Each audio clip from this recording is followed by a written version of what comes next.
It's green. Okay. Can you hear me? Okay. Can you hear me? Oh. Hello? Should I turn it off and on? Good? Okay. Can everyone hear me? Yeah? Okay. Good morning. Why don't we start with a PowerPoint? But I just want to say thank you for letting me worship with my family this morning. I've never done that before. We've not done that before. But it actually, what God was doing, the Holy Spirit was doing this morning was kind of just exactly in line with the word that I felt to bring. But before we get to that, I just wanted to share a little bit of an update about, what I'm doing and all of that. So for those of you that haven't met, I met many of you last Christmas when I came home. I live in Ireland, Northern Ireland specifically, technically a part of the UK, but I work with a group called Youth with a Mission. And you can go to the next slide, Jeremy. So this is the building that I work in. Can everyone see that, or should I move my head over here? Oh, should I share this one? Is that better? Can you see that? Yeah, okay. So, so this is the building I work in and live close by. I live close by there. Actually, my friend, my housemate, made a video about all the things that we do, and it's just a short little video. So we can just watch the first little link there. It's always awkward with technology if it doesn't work or works. I hope it works.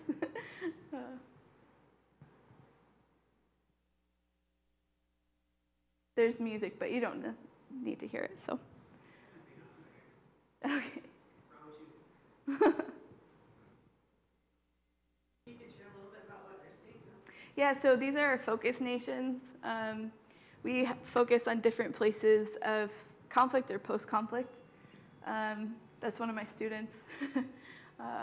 We go to China, actually. I'll share about that later in my testimony story. We focus on South Africa, Burundi, Rwanda. He actually came and did a school with us after that happened, after he got baptized. We have a presence in Lebanon. We actually have a school that's running this January, and they're going to go to Lebanon for their outreach. This is in Belfast, and it's still a bit crazy with all the troubles and things.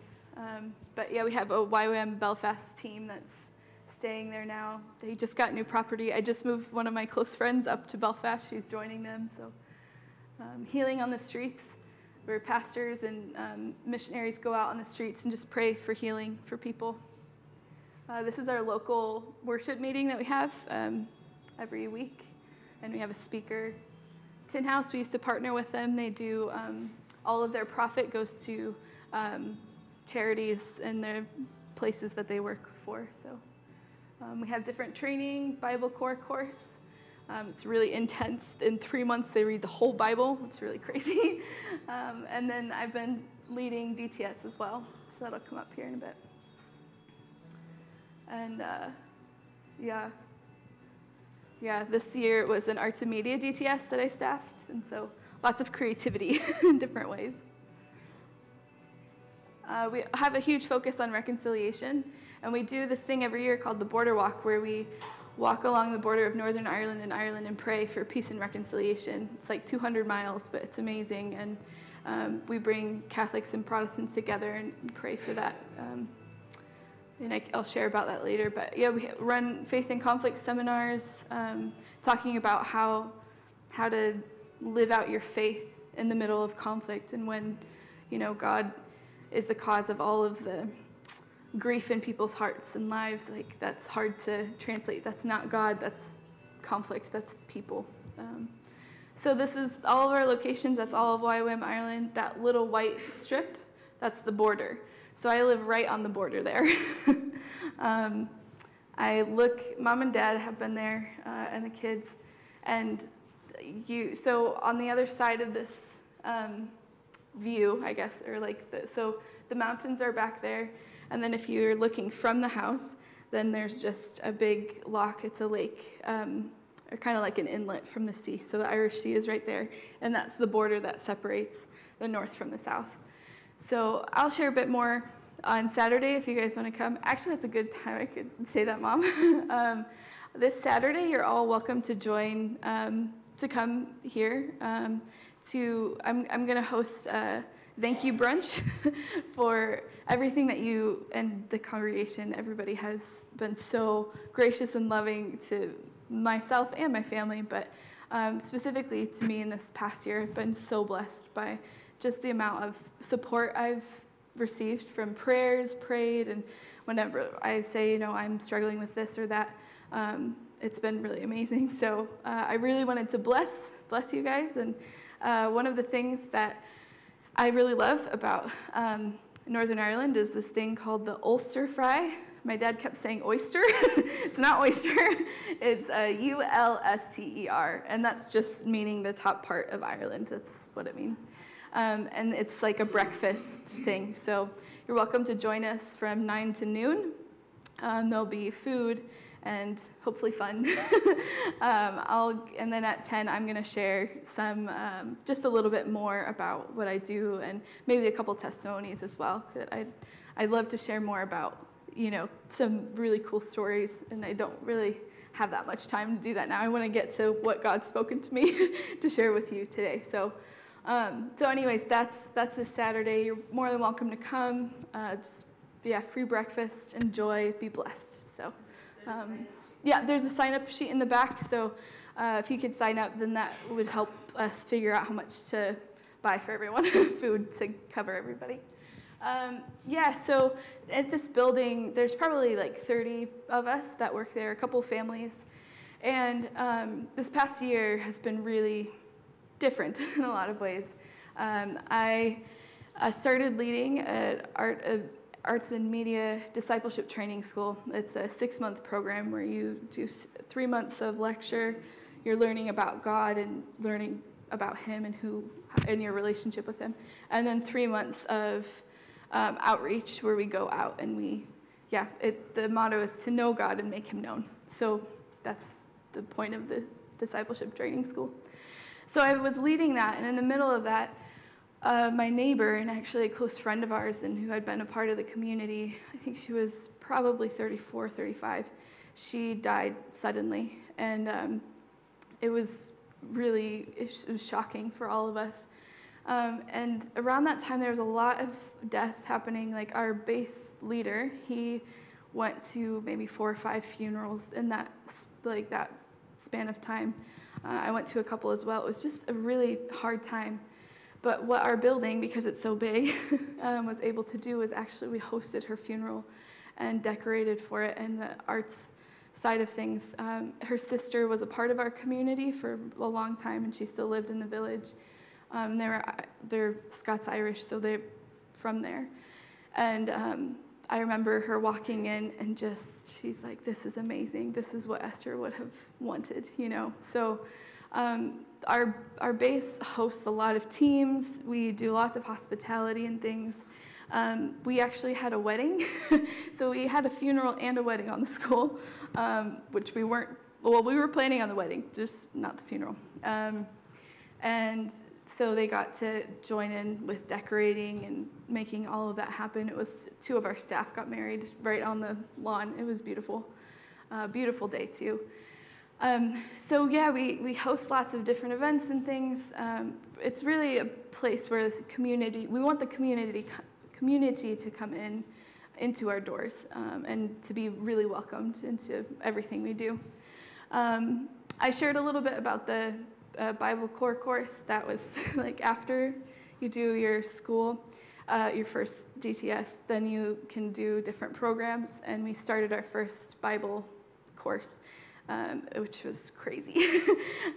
They were really busy. They were reading the Bible like Monday through Saturday. They had 1 day off. It was really intense, but some of them they just loved it. And it's been really amazing to see the Bible be taught like truth, and discovering and digging into the Word, which I got to do with some of you on Wednesday night, and it's a beautiful thing. We need more of that. And teaching young people how to get into the Word, because it's such an ancient book. We don't know how to read it sometimes, or it's confusing. So it really just gives a lot of tools. Yeah, and then Fiddler's Green is an event. And I'm sharing about these events also in case anybody's interested in coming to visit or to work. Fiddler's Green it's a big folk music festival that happens in our village of Ross Trevor. And the population just explodes because it's a week-long festival. And our base is one of the venues for that. So we run a cafe, so if there's anybody who likes to bake, you can come to Ireland, and you can stay and bake for us and minister to the people. Many people come, international people come through our cafe during that week. And so many of them have said, this is my favorite part of the festival. I love Ancuin Cafe. Ancuin is the name of our base. It means harbor in Irish. So you're welcome to come. You form a team, and you can come this summer. It's every July, I think. So it's really an amazing time. We use it really as a time of outreach, even doing praying through. We have a prayer room, so we have people praying through the whole time, the whole week, which is really needed, and doing outreach things. So, yeah, it's a great thing. You can go to the next slide, Jimmy. So this is the school I led. They're from, I think it's 7 or 8 different nations. Australia. I'm just gonna the people. Australia, America, South Africa, Sweden, Switzerland, Spain, and Brazil, and Northern Ireland, yeah. So it was very international. It was a fun school. It just went really well. The trainees were amazing. They grew so much and changed, and it's amazing to see them from beginning to end, see them grow in the Lord. And it makes me think of that's how God is with us. He's not so concerned about the end goal as long as we're walking with him. And and to see those little baby steps, those little changes, and then all of a sudden they look behind them and they're like, wow, I'm not even the same person I was when I stepped off the plane 6 months ago. So that was really amazing. We went to a gathering in the UK called WISE. It's Wales, Ireland, Scotland, England. So that's all of our places coming together and meeting together. It was really, really a beautiful time. We ran a first art exhibition, and had so many of the community come in, and it was so wonderful. They were just amazed at all of the creativity and things that God had done over the 6 months. So that was a beautiful thing. They went on the border walk, and we went to India and Lebanon, and then they graduated. So I didn't go to Lebanon. I went to India in June and July and August, and I will say, don't ever do that.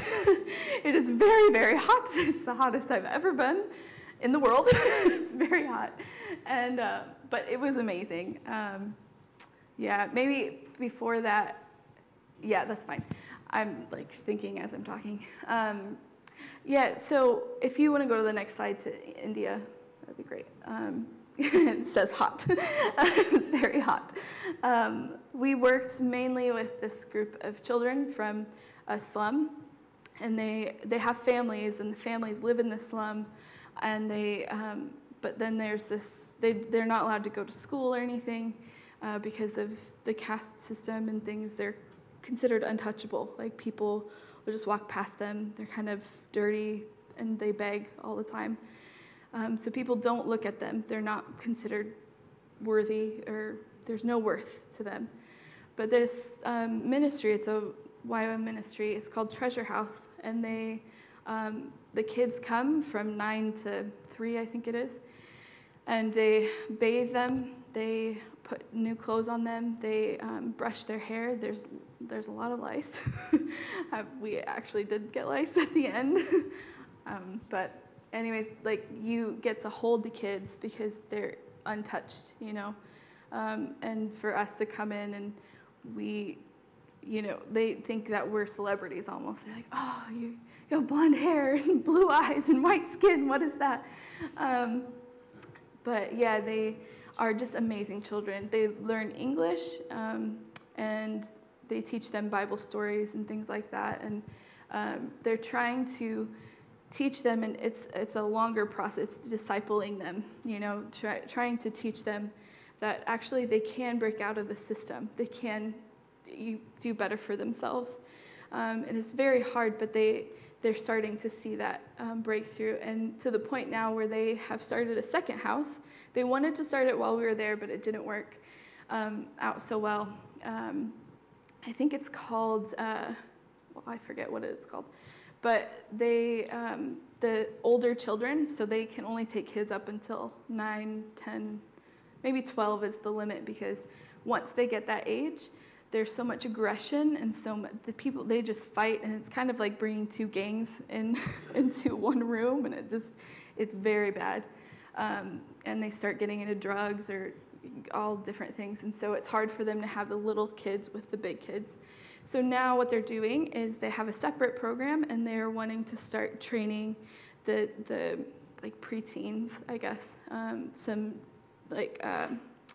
some tools, some things that they can actually carry on. And so they're hoping to start like a bakery and things like that. They're teaching the boys how to drive. So the driving is a huge thing in India, and yeah, it's good for them to learn how to drive and start to get their birth certificates and things. They don't even have a birth certificate because they weren't really born in a hospital. They don't know when they were born. It's just this crazy idea of it just exists, you know, every day. And we just love them. They're so beautiful and lovely, and they can be little stinkers, but it's because nobody's loved them in that way. And so we got to hold them, we got to braid their hair, we got to, this little girl, her name is Priya, she is doing henna. She's putting henna on my hand, and it was just an amazing time. And then when we left, this is when they honored us, and they said, we love you guys. And you can see it in the background a little bit, the green, and there's a lamb there. We painted a huge mural for them, and we even painted our little faces so they would remember us, and a big chalkboard because they do school and things. So yeah, we just really had an amazing time, and their staff. My ministry was a lot with the staff, because the staff are the ones that are going to be there continually. And yeah, I really got connected with Moy, one of the staff members, and during our time there, it was her birthday, and we were so excited. We're like, yes, we're gonna bless her, and we're gonna take her out and get her cake and make her a card. And we're like, okay, that's what we can do. And so we did that, and we were at the restaurant, and she said, Katie, nobody has ever done anything like this for me. Nobody remembers my birthday, not even some of my closest friends. My mom forgot it was my birthday today. And she said, you don't know what this means to me. And it was just so simple, just taking her out for dinner and getting her a cake. And she just, so many tears. And she said, I'm forever changed by your kindness and that love. So I think I just tell that story just to say, like Mary, like she just shared, it is about us sharing the love that we have inside, you know. Yeah, that light needs to show. It can't just, if it just stays inside, that's not fully God. God needs to be shared with the world. And even if it's just something so simple as, you know, getting a little gift certificate or paying for the person's food behind you in the line, or petrol or gas, or anything like that. Like, God sees that, and he sees our hearts, and he loves it, and yeah, he wants to bless people through us. So, and even if we don't have anything, just we have to eat. Let's go together. Let's have community. That can just change somebody's world. Yeah, so it was amazing. Yeah, and we came back not tan because we tried to stay out of the sun as much as possible because it was so hot. But yeah, you can go to the next slide. So we came back and graduated. Then I had some time of rest because it's a long process. But I actually went to China then. And well, I guess this is